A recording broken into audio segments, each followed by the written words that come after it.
Washington mornings on the Mall. 105.9 FM. And AM 630. WMAL. Good morning. It's 7:07 on WMAL, where Washington comes to talk. It's Mornings on the Mall with Brian and Larry, coming up at 8:05. Right here in studio, live, NFL and Redskins legend, John Riggins. Wow. Riggo, right here. 7:35 brings us the Dean of Washington political analysts, Michael Barone. I'm Larry O'Connor alongside Brian Wilson. And right now, on the WMAL Newsmaker Hotline, your friend and ours, Joe DiGenova, our legal analyst. And Joe, what a great day for you to be here, because I am big on this story. Because on Friday, the D.C. Court of Appeals handed down a very strongly worded decision that suggested the president had gone outside the strictures of the Constitution by appointing 3 members to the NLRB, the National Labor Relations Board, as recess appointments. There apparently was just one problem with that action. As was pointed out at the time by Republicans, the Senate wasn't actually in recess. Have you read the ruling, and what's your thought on it? Well, I did read it on Friday. It's called Noel Canning Company versus the National Labor Relations Board. It was a 3-judge panel: Chief Judge Sentel, Karen Henderson, and Tom Griffith. By the way, Tom Griffith used to be counsel to the U.S. Senate. The court ruled that because the Senate was not in what they call intersession recess, between sessions, it was not a recess recognized by the Constitution, and therefore the appointments of the 3 members of the National Labor Relations Board to create a quorum without Senate confirmation was unconstitutional. Not just illegal, but unconstitutional, and that's because it violated something called the Recess Appointments Clause, which is actually in the Constitution. The framers actually thought about this problem. This is something you don't have to guess about.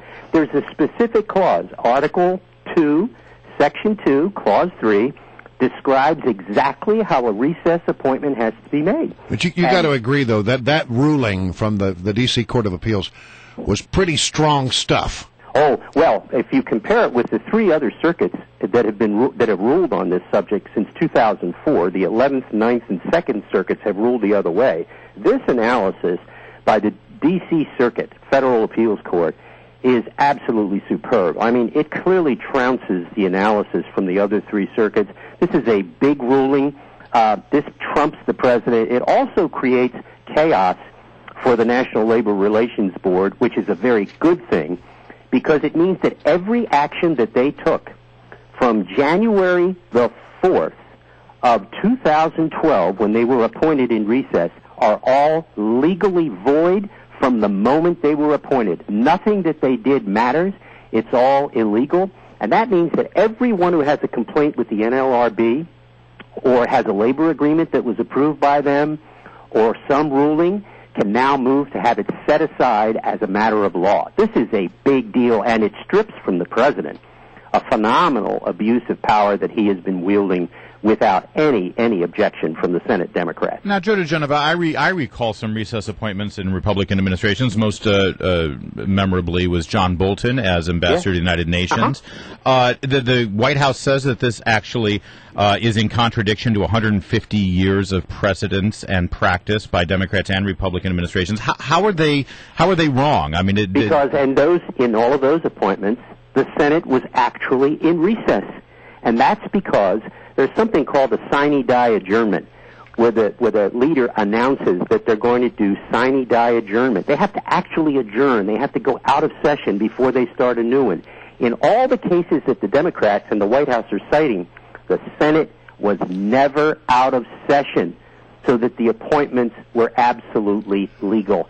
In this case, not only was the Senate in session, by the way, they actually passed legislation during some of this period that these appointments were made in, so that there was no recess. And if there's no recess, there can be no recess appointments. It sounds relatively simple, but what matters here are the Senate rules, right, and how the Senate conducts its business. And the truth is, in all those other appointments, there were in fact recesses. In this one, there was not, because, again, they don't want to talk about the fact that during these so-called recesses, The Senate was actually conducting business and enacted statutes that the president wanted enacted. Let me ask you this though: since you point out that the appeals courts are in conflict, what happens now? Well, once there is a conflict between the circuits, the Supreme Court then has the right to review those cases, and generally does. In this case, because this is such an important presidential and congressional power, there's no doubt they're going to take the case. And there are several other cases working their way through the various circuits right on point. So I would assume that sometime next year, the Justice Department has indicated that they are not going to ask the full D.C. Circuit to so-called rehear this case. They'll probably go directly to the Supreme Court. The problem for the administration is that there was no dissent in this case.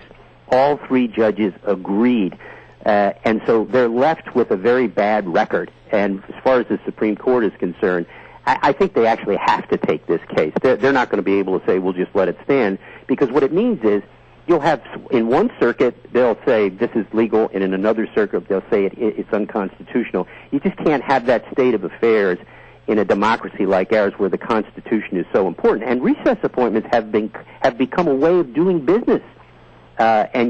So I think they're going to have to resolve this. Hey, Joe, we recently talked about how the District of Columbia is planning on forcing a huge wage increase on retailers. They're saying basically if you have a business that has this many square feet, you need to pay $11.75 an hour, which is a $3.50 increase over the minimum wage. First of all, is that something that they can do without any sort of approval from Congress, given the complexity of the laws here in governance and the district? State and local minimum wage laws are generally the province of the states. There's no. But in D.C., because Congress has ultimate budget authority and legislative authority over the district, they can overrule that. But it has to get through both houses of Congress.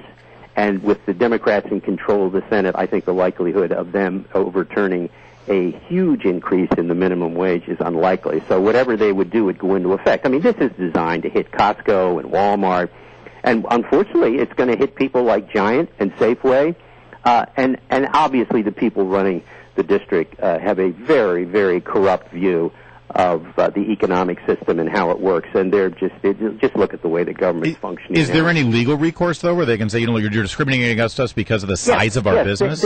People can sue and claim that they are being discriminated against, that they're not being treated with equal protection under the law. They can file federal lawsuits. They can file local lawsuits, and they will do so, claiming that this is not a rational distinction, that if you're going to have a minimum wage, it has to apply to everybody. And they're going to have a very good argument about that. All right, Joe, thanks so much for joining us, as always. Always a pleasure, Joe. Font of information. Boy, a good day to have you on. Thanks a lot, Joe.